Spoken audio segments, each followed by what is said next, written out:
ये 5 एटीट्यूड अगर आप अपने अंदर ले आते हो तो लोग आपकी बहुत ज्यादा वैल्यू करेंगे, हर कोई आपसे प्यार करेगा, हर कोई आपसे बात करना चाहेगा एंड आपकी पर्सनालिटी बहुत ज्यादा मैग्नेटिक हो जाएगी, आपकी पर्सनालिटी बहुत ज्यादा अट्रैक्टिव हो जाएगी। लोग आपसे मिलने के बाद आपके मुरीद हो जाएंगे, आपसे बहुत ज्यादा प्यार करने लगेंगे, आपकी बहुत ज्यादा वैल्यू करने लगेंगे, रिस्पेक्ट करने लगेंगे, आपके साथ रहना चाहेंगे। इन एटीट्यूड टिप्स को आप दोस्तों में, ग्रुप में, ऑफिस में, रिलेशनशिप में, कॉलेज में, स्कूल में, जहां भी यूज करते हो, लोग आपकी बहुत ज्यादा वैल्यू करेंगे, लोग आपके दीवाने होते जाएंगे। सबसे पहला पॉइंट है अपना एक इमेज बनाओ बिजी इंसान का, वेला इंसान का नहीं। अक्सर हमारे साथ होता है कि जब कोई इंसान हमें कोई काम बोलता है तो हम खुद को दिखाते हैं कि हम वेले हैं, हम उसका काम इजीली कर देंगे। मतलब जहां हमें ना बोलना चाहिए, हजारों काम पड़े हैं हमारे पास, लेकिन फिर भी हम हाँ बोल देते हैं, बोलते हैं कि चलो ठीक है कर देंगे।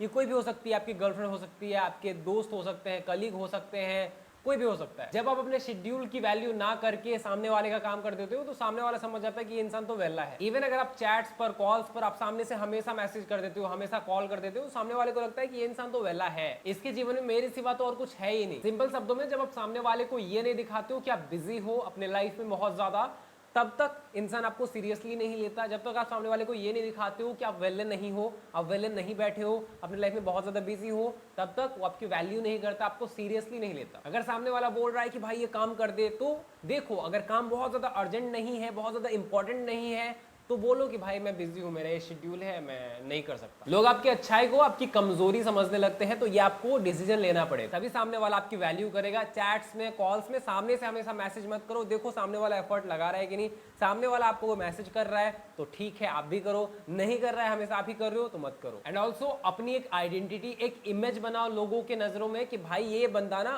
बिजी बैठा है, ऐसा फ्री नहीं बैठा है, ऐसा वेला नहीं बैठा है कि कुछ भी कर देगा। जब लोगों को लगता है कि हाँ ये इंसान अपने लाइफ में कुछ उखाड़ रहा है, कुछ कर रहा है, तब लोग आपकी वैल्यू करना शुरू करते हैं। जब लोगों को लगता है कि हाँ इसके टाइम की वैल्यू है, ये अपने लाइफ में बहुत ज्यादा बिजी है, तब वो आपके टाइम की वैल्यू करना शुरू करते हैं, आपकी वैल्यू करना शुरू करते हैं। नंबर 2 है बी टॉकेटिव। टॉकेटिव का क्या मतलब होता है? ज्यादा बोलने वाला। देखो इस दुनिया की कहावत है कि जो दिखता है वही बिकता है, मतलब जो इंसान बोलता है उसी की बातें लोग सुनते हैं। इन सिंपल टर्म्स, तुम्हारे दिल में बातों का खजाना छुपा है, लेकिन तुम ग्रुप के सामने एकदम चुप हो तो ग्रुप को पता नहीं चलेगा कि तुम्हारे दिल में बातों का खजाना छुपा है। मान लो कोई चीज डिस्कस हो रही है कि फलाना फलाना चीज कैसे होगी, पता नहीं, तुम्हें पता है, तुम्हारे दिमाग में आइडिया है, बट तुम बोल नहीं रहे हो, तो सामने वाला ये नहीं समझेगा, उसके पास सपना नहीं आ रहा कि इस बंदे के दिमाग में ये आइडिया है। नहीं, आप बताओगे तभी उसको पता चलेगा। तो अगर आप एक इंट्रोवर्ट हो एंड आप ये समझ रहे हो कि सामने वाला आपकी फीलिंग समझ लेगा, तो ये मत सोचो कि सामने वाला आपकी फीलिंग समझ लेगा। सामने वाले को कभी भी सपना नहीं आता आपकी फीलिंग के बारे में।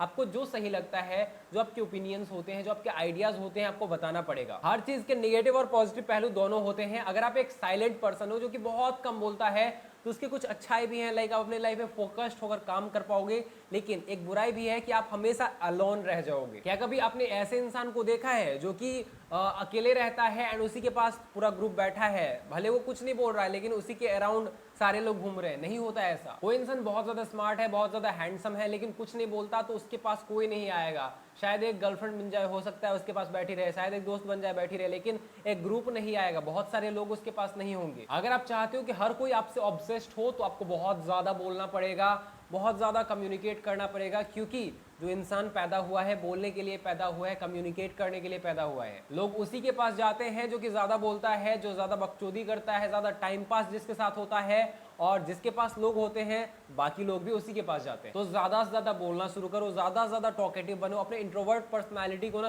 रूम में लॉक करके रख दो, ठीक है?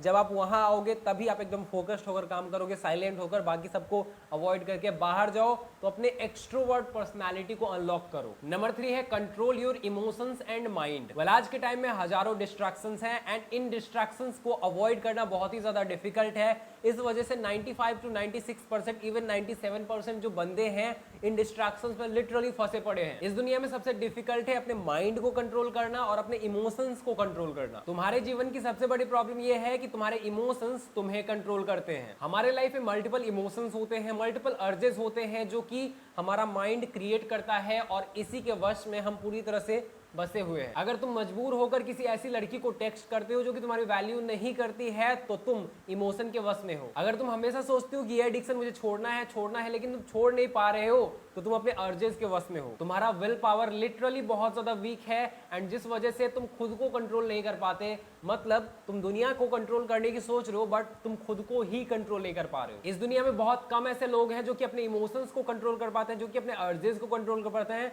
जो कि कंप्लीटली अपने माइंड को कंट्रोल कर पाते हैं। और ऐसे जो भी लोग हैं लिटरली अपने लाइफ में बहुत ज्यादा सक्सेसफुल हैं, बहुत अच्छे रिलेशनशिप्स हैं उनके, हर चीज जो वो चाहते हैं वो उन्हें मिल जाता है। इसका रीजन ये है कि जो भी बैड हैबिट्स होते हैं उनके अर्जेस बहुत ज्यादा स्ट्रांग होते हैं। अगर आप उनको कंट्रोल कर लेते हो मींस आपका विल पावर बहुत ज्यादा स्ट्रांग हो जाता है। अगर आपके इमोशंस आपसे कुछ करवाने की कोशिश कर रहे हैं एंड आप उसको कंट्रोल कर लेते हो मींस आपका विल पावर, आपका माइंड बहुत ज्यादा स्ट्रांग हो जाता है एंड वो जो स्ट्रांग विल पावर है वो एकदम फोकस्ड होकर आपके गोल्स के ऊपर लगता है। एंड सबसे बड़ी बात, जब आप सारे बैड हैबिट्स छोड़ देते हो तो आपके पर्सनैलिटी पर बहुत ज्यादा असर पड़ता है एंड आपकी पर्सनैलिटी टोटली चेंज हो जाती है। एंड जब आप अपने इमोशंस को कंट्रोल करने लग जाते हो तो सामने वाले को, आपके आसपास के लोगों को ये समझ आ जाता है कि भाई ये इंसान ऐसा बन चुका है कि अपने हिसाब से अपने लाइफ को चला सकता है। अब ये जैसे चाहे इसकी लाइफ वैसी होगी, क्योंकि हमारा माइंड एक मशीन है, एक टूल है जो कि भगवान ने हमें दिया है अपने बेनिफिट के लिए, यूज करने के लिए। लेकिन इस टूल के साथ ड्रॉबैक ये है कि अगर आप इसको कंट्रोल नहीं करोगे तो ये आपको कंट्रोल करना शुरू कर देती है। और जब आप इसे कंट्रोल करना शुरू कर देते हो तो आप वैसी लाइफ क्रिएट कर सकते हो जो कि आपकी ड्रीम लाइफ है। अपने माइंड को कैसे कंट्रोल करें इस पर हमने एक कोर्स बना रखा है, the mind control blueprint course. इस कोर्स में मैंने बेसिक से एक्सप्लेन करा है कि आप अपने माइंड को कैसे कंट्रोल कर सकते हो, सारे अर्जेस को, सारे इमोशंस को कैसे कंट्रोल कर सकते हो, अपने विल पावर को बहुत ज्यादा स्ट्रॉन्ग कैसे कर सकते हो। अभी तक जितने लोगों ने इस कोर्स को ज्वाइन किया है सबने बहुत ही तगड़े पॉजिटिव रिजल्ट्स देखे हैं, सबकी लाइफ लिटरली चेंज हो गई है। आप भी अगर इस कोर्स को ज्वाइन करते हो आपकी भी लाइफ लिटरली चेंज हो जाएगी।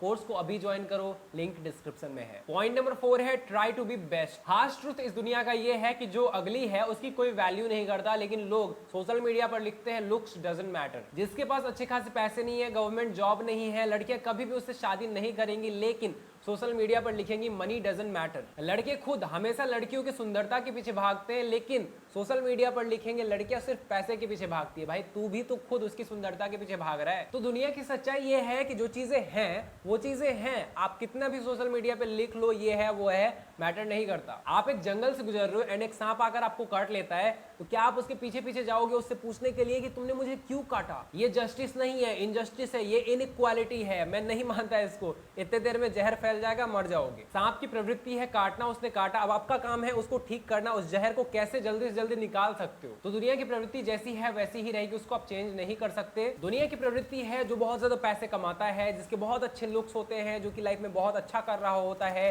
जिसकी ड्रेसिंग सेंस अच्छी होती है, जो कि दिखने में अच्छा होता है, स्किन केयर कर रहा होता है, जो ज्यादा पॉपुलर है, जिसके पास ज्यादा फॉलोअर्स है, जो सेलिब्रिटी है, जो पॉलिटिशियन है, जो रिच है, मतलब जो बहुत बड़ा है उसकी वैल्यू होती है। जो वैल्यूएबल है उसकी वैल्यू होती है। तो खुद पे काम करो, खुद को वैल्यूएबल बनाओ। ये सोचकर रोते नहीं रहो कि दुनिया ऐसी है, दुनिया वैसी है, उसने मेरे साथ ऐसा किया, उसने मेरे साथ वैसा किया। भाई सब करेगा, तू खुद को इम्प्रूव कर, तू बेटर बन, खुद लोग आएंगे। लोगों का अटेंशन सिर्फ खूबसूरत चीजें ही अट्रैक्ट करती है। पॉइंट नंबर 5 है ऑलवेज ट्राई। तुम्हें पता है तुम्हारे लाइफ में तुम्हें सक्सेसफुल बनना है, तुम्हें बहुत ज्यादा पैसे वाला बनना है, तुम एक चीज में फेल हो रहे हो, तुम बहुत ज्यादा डिमोटिवेट हो रहे हो कि भाई मुझे क्या करना है, मैं क्या करूं, मुझे कुछ समझ नहीं आ रहा। ऑलवेज रिमेंबर, जरूरी नहीं है कि जो चीज तुम कर रहे हो उसी में तुम्हें सफलता मिले, कुछ और करो, हो सकता है उसमें से मिले। जब इंसान 100 पेड़ लगाता है तो उसमें शायद 10 पेड़ ही जिंदा होते हैं, 10 पेड़ ही बचते हैं जो कि प्रॉपरली लग पाते हैं, जबकि 90 जो पेड़ उसने कोशिश करे वो फेल हो गए। 90 बार उसने जो ट्राई करा फेल हो गया। लेकिन वो 10 पेड़ जो लग जाते हैं ना, वही इतने फल दे देते हैं कि उसकी पूरी जिंदगी में उसको उस फल की कोई भी दिक्कत नहीं होगी, या फिर वो उसको बेच के बहुत ज्यादा पैसा कमा लेगा अपने जीवन में। तो सिंपल सा लॉजिक है, आप 50 चीजें करते हो, बहुत सारी चीजें नहीं चलेगी, उसमें से 2 चल गई, 3 चल गई ना, वही आपकी जिंदगी संवार देगी। बस आपका पर्पस होना चाहिए सक्सेसफुल होना, आपका पर्पस होना चाहिए रिच बनने का, और अलग अलग चीजें ट्राई करते रहो। किसी न किसी चीज में सक्सेसफुल बनोगे एंड आपकी लाइफ लिटरली चेंज हो जाएगी। लेकिन डिमोटिवेट होकर अपने गोल्स पर वर्क करना मत छोड़ो। तो ये थे 5 एटीट्यूड टिप्स जो कि लिटरली आपके लाइफ को चेंज कर देंगे, आपकी पर्सनालिटी को चेंज कर देंगे। आई होप आपको अच्छा लगा हो। अच्छा लगा तो फटाक से लाइक करो एंड कमेंट में बताओ ऐसे वीडियोस आप देखना पसंद करते हो, आपको कौन सा पॉइंट आपको अच्छा लगा। आपके भाई को आपकी सपोर्ट की जरूरत है। इस वीडियो को ज्यादा से ज्यादा शेयर करो, अपने बहुत सारे दोस्तों के साथ इसको शेयर करो। Thanks for watching guys, love you.